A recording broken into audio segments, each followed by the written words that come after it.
Welcome to my YouTube channel छोटी कहानी बड़ी सीख।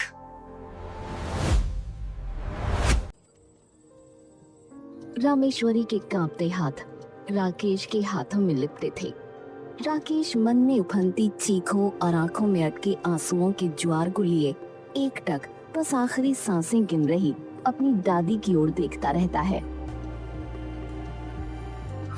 दादी दादी शिश, अब तो बस मेरी बात ध्यान से सुन। राकेश की आंखों से आंसू छलक आए। आज से गांव की बहुत ज्यादा दुर्दशा होने वाली है। मतलब दादी क्या होने वाला है? रौद्र महामारी। मतलब गांव पे संकट के बादल आने वाले हैं। पूरे गांव में घातक महामारी फैलने वाली है। पर कैसे? सारे ग्रहों का अब संयोग बदलने वाला है। जब शनि अपनी दृष्टि डालेगा और राहु सूर्य को निगल लेगा, तब वो प्रलय बीज फूटेगा और उस बीज के खतरनाक कण हर झील, हर नदी, खेत, हर फसल में फैल जाएंगे। मुझे दिखा था मुझे। वो बीज फूट चुका है। ज्वार बहुत जल्द आने वाला है। सब जम जाएंगे।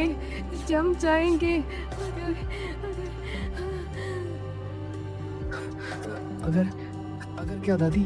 अगर क्या दादी? बोलो ना। रामेश्वरी तभी धीरे से राकेश को अपनी ओर खींचती है। सुन मेरी बात ध्यान से।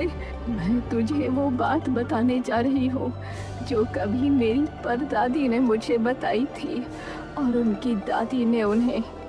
हमारे अलावा ये बात किसी को नहीं पता, क्योंकि अगर ये बात किसी गलत कानों में पड़ी तो सर्वनाश फैल जाएगा चारों ओर। तो किसी को मत बताना। कौन सी बात दादी? कौन सी बात? सुन मेरी बात ध्यान से। ना तू कुछ खाना ना पीना, सीधा जा कालवन। कालवन? पर वहां का तो रास्ता बंद है ना। जंगली जानवर रहते हैं वहां पर। नहीं, वहीं तुझे वो मिलेगी। क्या मिलेगी?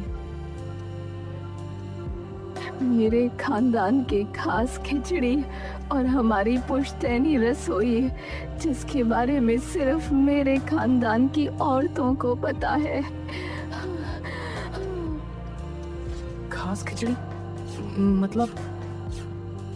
रामेश्वरी तभी लंबी लंबी सांसें भरने लगी और चारपाई पर लेटी जोर से अपने पोते का हाथ पकड़ लेती है। याद रखना कि जब लोग जम जाएंगे तो उन्हें सिर्फ बर्फ ठीक कर पाएगी। जब वो बर्फ धीमी आंच पर पिघलेगी तो वो खास खिचड़ी बनेगी जो सबको बचा पाएगी। बस इतना कहकर रामेश्वरी की पकड़ ढीली होने लगी और उसका हाथ चारपाई पर जा गिरा। दादी दादी दादी उठो ना दादी।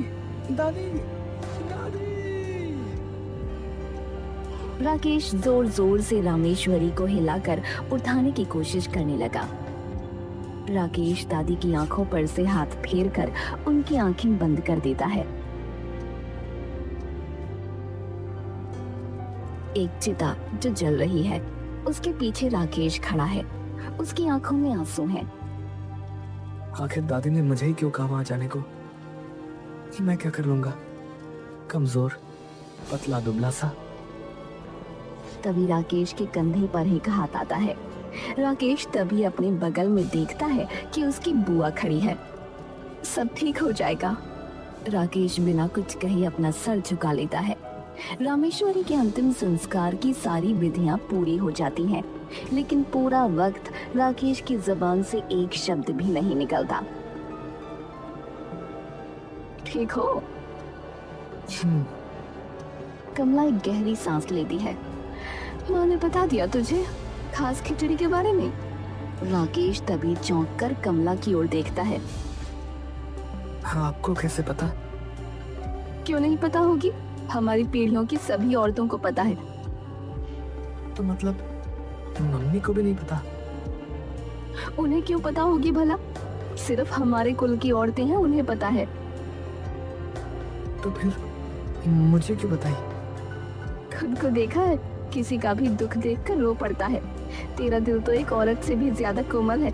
ऐसे मर्द बहुत मुश्किल से मिलते हैं आजकल। अरे पर नहीं, क्यों? और किसको? तेरे पापा को बोलती। जिसे एक संतरा भी छीलना पड़ जाए तो उसमें भी वो तेरी माँ को बोल देता है छीलने के लिए। राकेश हल्का सा मुस्कुराता है। तो मतलब आपको भी पता है कि प्रलय बीज फूटने वाला है?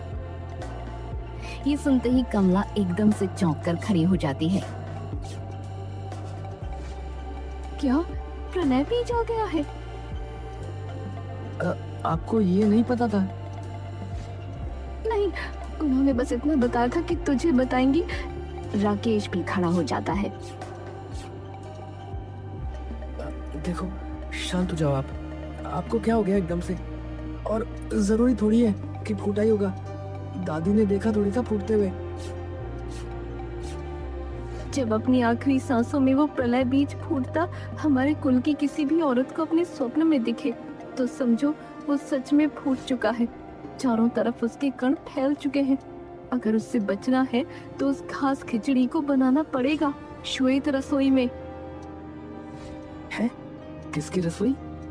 हमारा असली कुल नाम, तेरी दादी का और मेरा कुल नाम श्वेत। अच्छा, पर वहाँ पे जाके मुझे बनाना पड़ेगा क्या? और नहीं तो क्या, वहाँ भी क्या मम्मी बना देगी तेरी? पर खिचड़ी तो यहाँ भी बन सकती है ना? नहीं, वहाँ पे खास ऐसी चीज तुझे मिलेगी जिसकी 7 बूंदें सिर्फ उसमें डालनी है तुझे। कौन सी चीज? वो हमें भी नहीं पता, पर वो ही इस बीज के असर को काट पाएगी। अच्छा, हाँ, यही तो वो राज है जो सिर्फ हमारी पीढ़ियों की औरतों को पता है। और अब तुझे भी। बेटा, जल्दी से तुझे वहाँ जाना पड़ेगा। वक्त आ गया है। अब पूरे गांव की जान बस तेरे हाथों में है।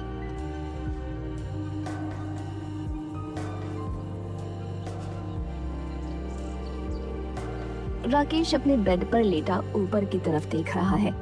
पर मैं ही क्यों? और गांव में तो सब शांति दिख रहा है। तभी राकेश के कानों में जोर जोर से चीखने चिल्लाने की आवाजें पड़ती हैं। राकेश एक झटके में उठकर बाहर की ओर जाने लगता है। अरे भागो भैया! अरे भागो!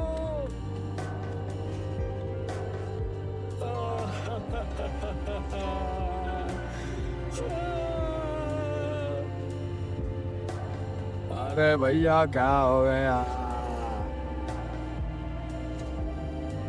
पूरा गांव मानो आंसुओं में डूब जाता है। राकेश का दिमाग अपने आसपास गूंज रही चीखों से इतना सुन्न पड़ जाता है कि उसकी सारी सोचने समझने की क्षमता खत्म होती जाती है। तभी राकेश को दिखता है कि एक औरत दौड़ती हुई कहीं जा रही है। तभी राकेश उसके पास दौड़ता हुआ जाता है और उसके सामने आकर खड़ा हो जाता है। काकी, क्या हुआ है? हट सामने से, जाने दे मुझे। अरे पर हुआ क्या है? मेरे छोरे को कुछ हो गया है, हट जा। अरे पर हुआ क्या, ये तो बताओ काकी, शायद मैं कुछ मदद कर दूं। अरे मेरा छोरा रोटी खा रहा था आराम से, पता नहीं खाते खाते क्या हुआ, एकदम से नीचे गिर पड़ा, मुंह टेढ़ा हो गया, शरीर को जरा भी ना हिला पा रहा, पता नहीं लकवा कैसे आ गया। काकी तभी उसे धकेल कर अपने सामने से हटा देती है और दौड़ती हुई वहां से चली जाती है। ये सुनते ही राकेश एकदम दंग रह जाता है। राकेश के दिमाग में बस अपनी दादी के कहे वो आखिरी लफ्ज गूंज रहे थे। सारे ग्रहों का अब संयोग बदलने वाला है। जब शनि अपनी दृष्टि डालेगा और राहु सूर्य को निगल लेगा, तब वो प्रलय बीज फूटेगा और उस बीज के खतरनाक कण हर झील, हर नदी, खेत, हर फसल में फैल जाएंगे। मुझे दिखा था देखा था मुझे। वो बीज फूट चुका है, ज्वार बहुत जल्द आने वाला है। सब जम जाएंगे, जम जाएंगे। अगर अगर राकेश की आंखों में एकदम से मौत का खौफ उतर गया। राकेश तभी के तभी मुड़कर जंगल की तरफ दौड़ने लगा। राकेश जैसे ही जंगल में जाता है, उसे दिखता है कि नीचे मिट्टी में कई सारे पशु पक्षी गिरे हुए हैं। राकेश दौड़कर पास जाता है तो उसे दिखता है कि सभी जानवर आंख खोले एकदम स्थिर पड़े हैं। हे भगवान, जानवरों को भी लगवाया है। दादी का मतलब ये था जमने से। राकेश दौड़ता हुआ जंगल के निषिद्ध भाग में चला गया, जहाँ एक लंबा चौड़ा जाली का दरवाजा लगा था। राकेश वो जाली का दरवाजा लांघकर वहाँ से निकल जाता है। पर वो खिचड़ी कहाँ मिलेगी, कहाँ पर, कुछ समझ नहीं आ रहा है। राकेश दौड़ता हुआ आगे बढ़ ही रहा होता है कि तभी उसके सामने एक नदी आ जाती है, जिसका पानी खूब तेजी से बह रहा था। हे भगवान, अब इसे कैसे पार करूं? इसका बहाव तो इतना तेज है कि हाथी को भी एक पल में बहा ले जाएगा। क्या करूं, क्या करूं, क्या करूं? राकेश नदी के किनारे रुकता है। पानी तेज बह रहा है और सफेद झाग बन रही है। उसका दिल जोर जोर से धड़क रहा है। सामने उसे नजर आते हैं कुछ विशाल पत्ते, जो पानी की तेज धारा में भी स्थिर खड़े हैं, जैसे जंगल ने खुद रास्ता बना दिया हो। ये कैसे हो सकता है? पर शायद यही मेरा रास्ता हो। नीचे उसकी नजर पड़ती है एक मजबूत पत्थर पर, जो नदी के किनारे थोड़ा ऊपर उभरा हुआ है। धीरे धीरे वो उस पर कदम रखता है। पत्थर गीला होने की वजह से उसका पैर थोड़ा फिसलता है, लेकिन वो संतुलन बना लेता है। ओम शांति शांति। दादी ने सिखाया था कि जल्दी बिल्कुल भी नहीं करनी है। फिर वो पत्थर से पहले विशाल पत्ते पर छलांग मारता है। पत्ता हल्का हिलता है, उसका वजन झलकता है।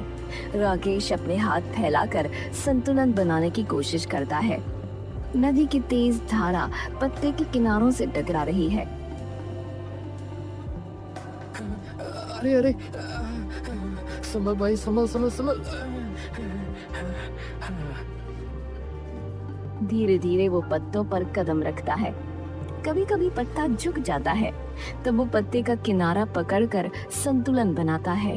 एक तेज हवा का झोंका पत्ते को हिला देता है। राकेश अगले पत्ते पर कूदता है, जोर से उतरता है। उसका शरीर कांप रहा है, दिल तेजी से धड़क रहा है, लेकिन वो रुकता नहीं। आखिरकार कई कदमों और छलांगों के बाद राकेश सुरक्षित दूसरे किनारे पर उतरता है।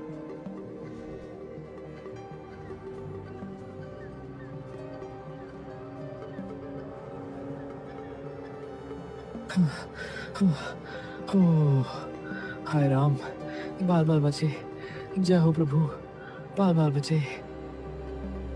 राकेश धीरे धीरे आगे बढ़ने लगता है कि तभी बड़ी बड़ी और मोटी बेलें उसके सामने खड़ी हो जाती हैं और एक दीवार सी बनाकर राकेश का रास्ता रोक देती हैं। अब ये क्या हुआ? रास्ता तो इन बेलों ने बंद कर दिया है, वो भी पूरा का पूरा। तभी अचानक राकेश की नजरों के सामने का मंजर धुंधला पड़ने लगता है। अरे ये क्या हो रहा है? राकेश अपनी आंखें मसलकर इधर उधर देखने लगता है। धुंध कहाँ से आ गई? हे भगवान, अगर थोड़ी भी देर हो गई तो पता नहीं तब तक सबको क्या हो जाए। रास्ता दिखाओ प्रभु।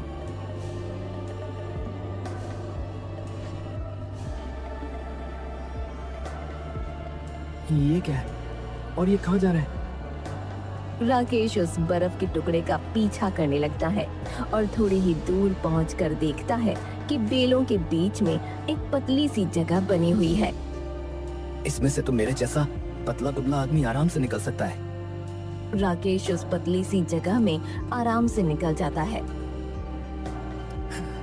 मैं तो यूं ही अपने दुबलेपन को कोसता था। राकेश को एक बार फिर से वो बर्फ का टुकड़ा उड़ता दिखता है। राकेश तुरंत उसके पीछे चलना शुरू कर देता है। देखते ही देखते उसके कदम तेजी से आगे बढ़ने लगते हैं, लेकिन तभी किसी चीज से टकराकर वो धड़ाम से नीचे गिरता है।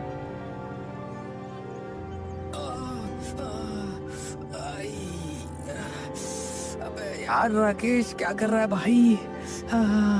अबे आराम से काम ले, धैर्य से, शांति से, धैर्य रख, सांस ले, प्राणायाम कर।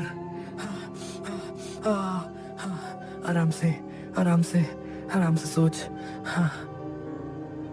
राकेश धीरे धीरे अपने कदम आगे बढ़ाता है और थोड़ी ही देर बाद उसे भारी धुंध में चमकती हुई रोशनी दिखाई देती है। राकेश जैसे उस रोशनी का पीछा करता जाता है, धुंध वैसे वैसे छटती जाती है। धीरे धीरे धुंध छटती है, राकेश आगे बढ़ता है और अचानक उसे सामने एक पुराना गांव दिखता है। चारों ओर टूटी झोपड़ियां, सूखे कुएं की परछाई और चुप्पी का भयानक सन्नाटा फैला हुआ था। हवा में अजीब सी ठंडक है, जैसे समय यहाँ रुक गया हो। अरे ये कौन सी जगह है? यहाँ तो कोई नहीं दिख रहा। वो इधर उधर नजर दौड़ाता है। अचानक उसे एक टूटी झोपड़ी पर लिखा दिखता है, शीतल गांव। शीतल? यही तो दादी का कुल नाम है। वो गांव के भीतर और आगे बढ़ता है, तभी उसे दिखता है कि सामने एक बहुत ही विशाल काय पेड़ है, जिस पर पत्तों की जगह बर्फ के टुकड़े लटके हैं, जिसके अंदर पत्ते हैं। राकेश थोड़ी दूर चलकर देखता है कि वहीं पास जमीन पर एक हिरन गिरा हुआ है, जिसके शरीर पर चोट लगी है और वो दर्द से करहा रहा है। हे भगवान, इसका तो खून बह रहा है। ओहो। राकेश दौड़ते हुए उस हिरन की तरफ जाता है, लेकिन तभी उसे दिखता है एक हवा में उड़ता हुआ बर्फ का टुकड़ा आकर उसके घाव पर गिर जाता है और पिघलने लगता है। जैसे ही उसमें जमे पत्ते का स्पर्श उस हिरन के शरीर से होता है, उसके घाव अपने आप भर जाते हैं। धीरे धीरे वो हिरन वापस अपने पैर पर खड़ा होने लगता है और दौड़ता हुआ वहां से चला जाता है। दादी ने कहा था, जब लोग जम जाएंगे तो उन्हें सिर्फ बर्फ ठीक कर पाएगी। जब वो बर्फ धीमी आंच पर पिघलेगी, तब वो खास खिचड़ी बनेगी जो सबको बचा पाएगी। यानी कि ऐसे 7 पत्ते मुझे डालने होंगे खिचड़ी के अंदर। राकेश उस बर्फ के वृक्ष के सामने जा खड़ा होता है। इतने विशाल पेड़ पे चढ़ूं कैसे? और आसपास कुछ चढ़ने का भी नहीं है। मुझे नहीं पता कि ये गांव क्या है और ये सब क्यों हो रहा है, लेकिन मुझे इतना पता है कि अगर मैं आज उस खिचड़ी के बिना वापस गया तो कई जिंदगियां दांव पे लग जाएंगी। और खोने का दुख मैं जानता हूं। परसों ही मैंने अपनी दादी को खोया है। मैं नहीं चाहता कि यह दुख अब किसी और को मिले। हे भगवान, कृपा करो।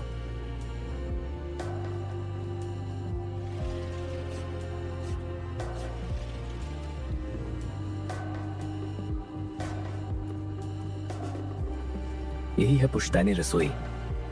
राकेश तुरंत सारी सामग्री इकट्ठा कर चूल्हे पर खिचड़ी चढ़ा देता है और आखिरी में वो 7 बर्फ के टुकड़े उसमें डाल देता है और देखते ही देखते बर्फ के टुकड़े पिघल जाते हैं और उसके अंदर के पत्ते उस खिचड़ी में घुल जाते हैं।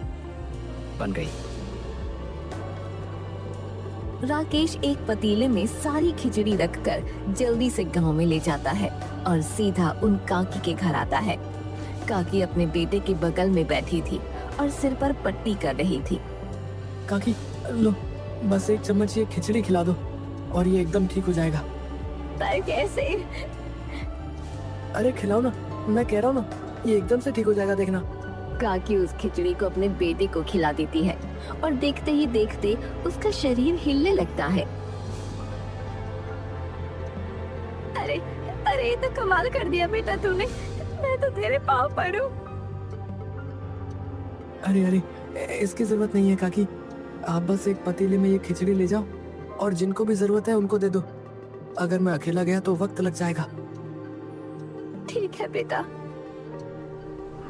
थोड़ी ही देर में राकेश उस प्रलय बीज को ढूंढकर उस पर उस जादुई खिचड़ी को डाल देता है और कुछ ही देर में वो बीज पूरी तरह से नष्ट हो जाता है और अगला दिन चढ़ते चढ़ते सभी इंसानों और पशु पक्षियों के अंदर से उस प्रलय बीज का असर खत्म हो जाता है।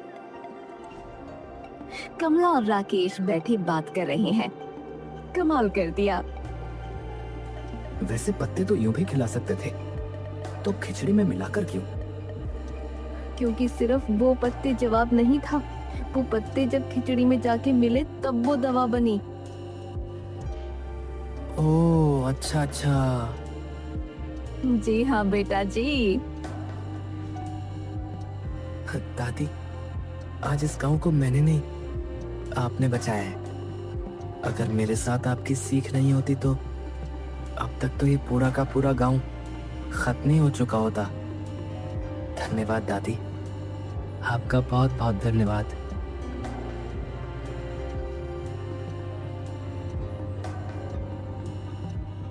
अब मैं क्लियरली बोल रहा हूँ, चैनल को सब्सक्राइब करें। चैनल का नाम है छोटी कहानी बड़ी सीख। लाइक कीजिए, सब्सक्राइब और कमेंट भी कीजिए। धन्यवाद।